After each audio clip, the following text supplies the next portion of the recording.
वळत पुढच्या बातमीकडे। बातमी अमरावतीमधून आहे। अमरावतीच्या परतवाडा लैंगिक शोषण प्रकरणाच्या तपासात 18 व्हिडिओज आणि 39 फोटो पोलिसांच्या हाती लागले।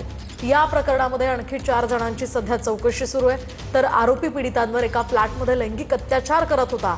रूमसाठी आरोपी त्याच्या मित्राला 500 रुपयेही देत असल्याचं समोर आलेलं आहे। अमरावतीच्या परतवाड्यातील लैंगिक शोषण करून अश्लील व्हिडिओ व्हायरल केल्याप्रकरणी 6 आरोपींना अटक करण्यात आली आहे। या प्रकरणातील आतापर्यंतच्या तपासात 18 व्हिडिओ आणि 39 फोटो पोलिसांच्या हाती लागलेत। पोलिसांनी 5 मोबाईल जप्त केले असून 4 जणांची कसून चौकशी सुरू आहे। आरोपी अयान अहमद अमरावतीच्या कठोरा नाका परिसरातील एका फ्लॅटवर पीडित मुलींना आणायचा। त्यासाठी आरोपी त्याच्या मित्राला 500 रुपये द्यायचा।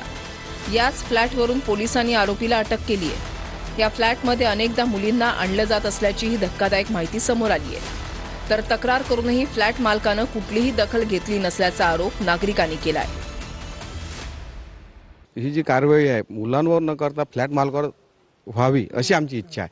कारण आपण कोणाला जर फ्लॅट देतो तर त्याचे प्रूफ काय आहे, कुठे राहतात, काय करतात, काय नाही, हा न घेता पैसे मिळवले म्हणून काही करायचं कोणाला ठेवायचं आणि हा याचा धंदा होऊन बसलेला आहे। सर, तुम्ही फ्लॅट मालकासोबत काही तक्रार करणार आहात का? तक्रार म्हणजे गलती याचीच आहे साहेब।